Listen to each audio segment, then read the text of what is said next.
Ya, kemudian sifatnya lagi wa yut'imuna at'ama 'ala hubbihi. Mereka memberi makan yang disukainya. Jadi makanan yang dia sukai. Dia berikan kepada orang miskin, dia berikan kepada anak yatim, dan dia juga berikan kepada tawanan. Nah, tawanan di sini ya tawanan perang ya. Ya ketika terjadi peperangan, kemudian ada yang kalah, maka yang kalah itu akan ditawan. Ya tentunya kalau ini sifat orang beriman pada masa Nabi, tawanan ini tawanan orang kafir ya, orang kafir yang ditawan, ditawan menjadi tawanan orang muslim, itu memberi makan. Ya kalau kita lihat gambaran kita di sekarang, kita bisa lihat inilah di Palestina ya, di Gaza ya. Itu siapa namanya, tawanan orang Israel yang bertahun-tahun itu sehat itu. Sehat, bahkan ketika dia kembali itu dia menceritakan bagaimana ramah tamahnya orang Gaza itu yang menangkap dia itu luar biasa gitu. Nah, itu adalah sifat-sifat dari orang yang taat gitu ya, yang dikatakan imma syakiron wa imma kafuron, orang yang bersyukur pada Allah itu seperti itu. Jadi tawanan itu bukan kemudian diperlakukan dengan kejam atau diperlakukan yang tidak baik. Jadi memberi makanan yang dia sukai, bukan makanan yang tidak dia sukai. Apa yang menjadi kesukaan dia itulah yang diberikan. Kemudian, nah ini penting ayat berikutnya. Innama nut'imukum liwajhillah. Kemudian dia berkata, nah ini nanti akan ada pertanyaan begini ya. Ini di ayat ini menggambarkan, zahirnya ayat ini menggambarkan bahwa orang yang memberi makan tadi, dia berbicara begini, innama nut'imukum, sungguh kami memberi makan kepadamu liwajhillahi, semata-mata mengharapkan ridha Allah. Gitu kan? Semata-mata mengharapkan ridha Allah. La nuridu minkum jazaan wala syukuro, kami tidak menghendaki balasan darimu dan juga tidak menghendaki ucapan terima kasih darimu. Ya, ini kalau ngelihat zahirnya ayat seperti itu. Jadi zahirnya ini orang yang memberi makan itu bilang gitu ya, mengatakan saya ini ngasih makan ini ikhlas loh, semata-mata karena Allah. Saya tidak mengharapkan balasan, saya tidak mengharapkan ucapan terima kasih. Nah ini ulama tafsir di sini ada yang menafsirkan, ini Al-Wahidi menafsirkan, karena saya terus terang ketika membaca ayat ini pertama kali, saya mikir begini, kok orang ikhlas bilang-bilang sih gitu kan? Orang ikhlas itu kan cenderung menyembunyikan gitu, kok bilang-bilang gitu. Dan saya ingat ya, Kiai dulu saya waktu di pesantren itu, Kiai saya bilang bahwa ikhlas itu bukan seperti orang yang mukul-mukul kaleng gitu. Mukul kaleng itu gimana? Artinya disiarin gitu. Saya itu ikhlas gitu. Saya itu tulus, saya membantu ini gitu kan. Ada Pak Tulus di sini ya. Jadi ikhlas itu tidak seperti orang menabu-nabu kaleng katanya, membunyi-bunyikan kaleng, tangtong, bukan begitu. Ikhlas itu diem gitu kan. Ikhlas itu tidak disuarakan. Nah, ketika membaca ayat ini saya, ini ayatnya ada loh. Ayatnya mengatakan innama nut'imukum liwajhillahi la nuridu minkum jazaan wala syukura. Ini orang memberi makan kemudian dia bilang gitu kan. Nah, kemudian di sini ulama tafsir mengatakan qala al-Wahidi, ini salah seorang mufassir, dia menceritakan qala al-mufassirun, menceritakan pendapat ulama tafsir, lam yatakallamu bihadza, bahwa orang yang memberi makan tadi kepada kepada orang miskin, kepada anak yatim, kepada tawanan perang gitu. Dia itu tidak bicara begitu, tidak mengucapkan itu. Walakin alimahullahu min qulubihim, tetapi ayat ini menceritakan bahwa Allah tahu bahwa di dalam hati orang-orang yang memberi makan tadi gitu. Di dalam hatinya itu dia, jadi bicaranya dalam hati. Jadi dalam hatinya, saya ngasih ini ikhlas loh, semata-mata karena Allah, semata-mata mengharapkan pahala Allah. Itu begitu. Nah, kemudian Allah mengungkapkan isi hatinya itu di dalam ayat ini. Nah, ini banyak ulama tafsir yang menafsirkan seperti itu. Sehingga sinkron gitu, bahwa ikhlas itu tidak diucapkan, ikhlas itu tidak siarkan gitu ya. Ini ketika di list gitu kan disebutkan nama penyumbang si A si B, disebutkan semua namanya gitu kan.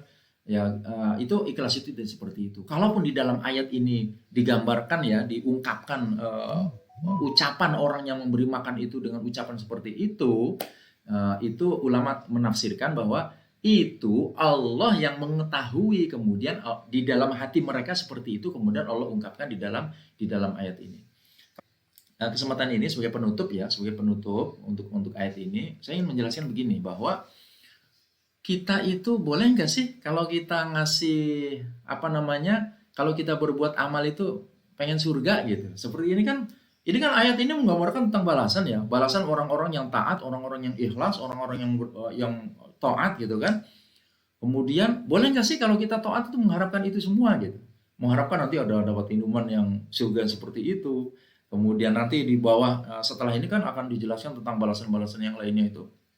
Boleh nggak sih kita seperti itu?